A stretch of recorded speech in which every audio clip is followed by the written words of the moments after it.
Bismillahirrahmanirrahim. Assalamualaikum warahmatullahi wabarakatuh.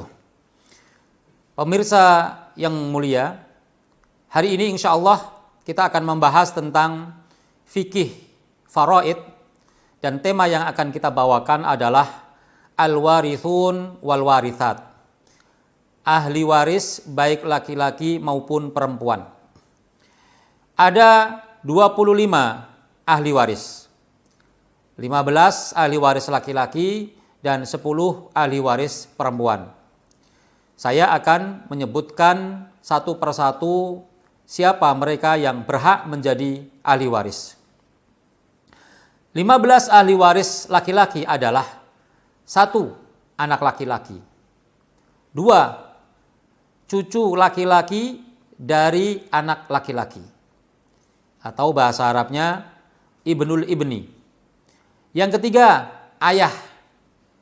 Yang keempat, kakek dari ayah, artinya bapaknya bapak, bahasa Arabnya abul ab.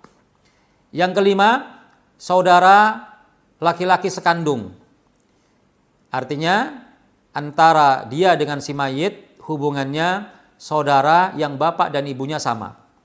Yang keenam, saudara laki-laki seayah, artinya antara dia dengan si mayit satu bapak beda ibu.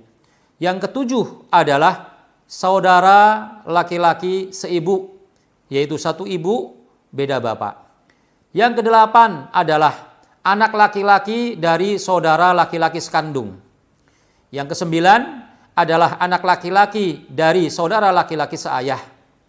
Yang kesepuluh, paman sekandung, am syaqiq, yaitu dia dengan si mayit hubungannya adalah sebagai paman, yang paman ini berasal dari bapak. Jadi bapaknya si mayit dengan paman ini satu ayah satu ibu. Kalau paman dari arah ibu tidak menjadi ahli waris.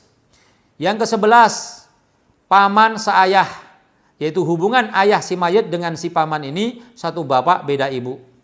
Yang ke-12, anak laki-laki dari paman sekandung, berarti sepupu, ya kan? Kemudian yang ke-13, anak laki-laki dari ayah dari paman seayah. Anak laki-laki dari paman seayah, yaitu ibnu al-am li'ab. Yang ke-14 adalah suami, ya, artinya suaminya si mayit. Kemudian yang ke-15, yang terakhir adalah mu'tiq, yaitu seorang laki-laki yang menjadikan si mayit menjadi merdeka. Inilah 15 ahli waris laki-laki. Kemudian ahli waris dari kalangan perempuan. Siapa saja yang menjadi ahli waris dari kalangan perempuan? Ada 10. Yang pertama adalah anak perempuan, bintun, yaitu bintul mayit, anak perempuan dari si mayit. Yang kedua adalah bintul ibni, anak perempuan dari anak laki-laki. Yang ketiga adalah ibu. Yang keempat adalah nenek dari jalur ibu, ummu ummin. Yang kelima adalah nenek dari ayah, yaitu ummu abin. Yang berikutnya keenam adalah ukhtun syaqiqah, yaitu saudara perempuan sekandung. Yang ketujuh adalah ukhtun li'ab, saudara perempuan seayah. Dan yang kedelapan adalah ukhtun li'um, saudara perempuan seibu. Yang kesembilan adalah istri, ya, istrinya si mayit. Kemudian yang terakhir adalah mu'tiqah, yaitu perempuan yang telah memerdekakan si mayit. Inilah 25 ahli waris. Dari 25 ahli waris ini, jika mereka ada semuanya atau sebagiannya ada, maka yang paling berhak mendapatkan warisan dan pasti dapat warisan, tidak akan terhalang dari warisan, itu ada 5. Yaitu orang-orang yang bersambung dengan si mayit tanpa perantara. Siapa mereka? Pertama adalah anak laki-laki. Yang kedua adalah anak perempuan. Yang ketiga adalah bapak. Yang keempat adalah ibu. Dan yang terakhir yaitu pasangan antara suami atau istri. Kalau yang meninggal perempuan berarti suami. Kalau yang meninggal laki-laki berarti adalah ahli warisnya istri. Inilah 5 orang yang sudah pasti mendapatkan warisan dan tidak terhalang oleh siapapun.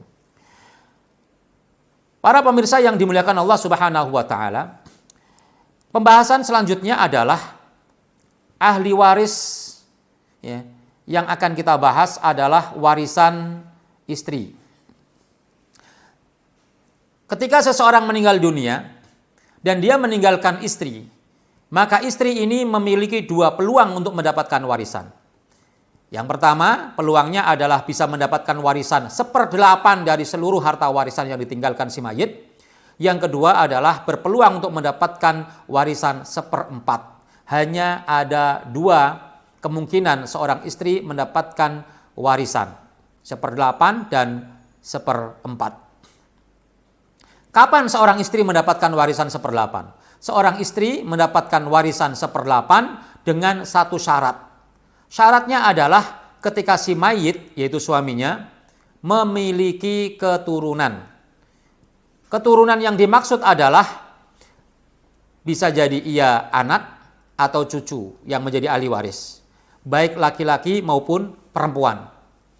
Sehingga misalnya ada kasus seorang laki-laki meninggal dunia, meninggalkan satu orang istri dan meninggalkan satu anak laki-laki, maka warisannya si istri mendapatkan 1/8 dan anak laki-laki mendapatkan sisa warisan yaitu 7/8.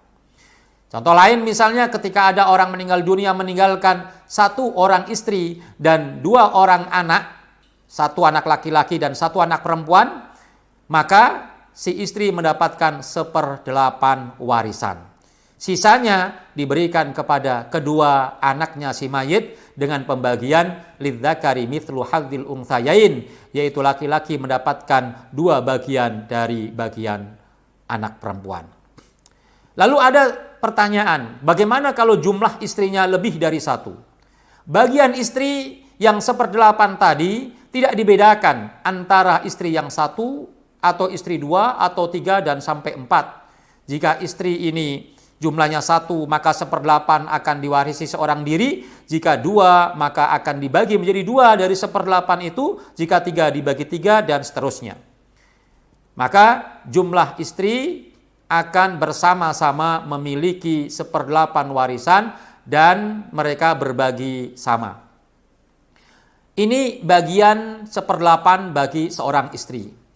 Kalau 1/4, peluang yang kedua dari bagian istri adalah ia akan mendapatkan 1/4 warisan. Seorang istri bisa mendapatkan warisan 1/4 dari suaminya yang sudah meninggal dunia, maka syaratnya juga ada satu. Syaratnya adalah kalau si mayit tidak memiliki keturunan. Tidak ada anak, tidak ada cucu, baik laki-laki maupun perempuan. Maka misalnya seorang laki-laki meninggal dunia, meninggalkan seorang istri yang mayit ini belum memiliki anak, baik anak dari si istri ataupun dari istri yang lainnya, dia tidak memiliki anak sama sekali, tidak memiliki keturunan sama sekali, maka si istri mendapatkan warisan 1/4. Sehingga ketika misalnya contohnya ada kasus seorang laki-laki meninggal dunia, meninggalkan seorang istri dan meninggalkan ayah, artinya ayahnya si mayit, maka bagiannya adalah si istri mendapatkan 1/4 dan ayah mendapatkan sisa warisan. Kemudian bila si istri jumlahnya lebih dari 1, maka 1/4 itu dibagi rata sejumlah istri tersebut. Yang dimaksud dengan keturunan ini adalah keturunan si mayit. Karena bisa jadi ada seorang laki-laki yang menikahi janda yang sudah beranak. Lalu si suami ini meninggal dunia dan belum memiliki anak. Sementara istrinya sudah punya anak dari suami yang sebelumnya. Maka kasus ini si istri tetap mendapatkan bagian 1/4 walaupun dia sudah punya anak tapi si suami belum memiliki anak, maka dia tetap mendapatkan 1/4. Inilah bagian istri yang bisa diperoleh untuk mendapatkan warisan, bisa 2 kemungkinan, bisa 1/8 dan juga bisa 1/4 tergantung apakah si suami yang meninggal dunia memiliki anak ataukah tidak. Demikian materi yang saya sampaikan bagian seorang istri, mudah-mudahan bermanfaat. Wassalamualaikum warahmatullahi wabarakatuh.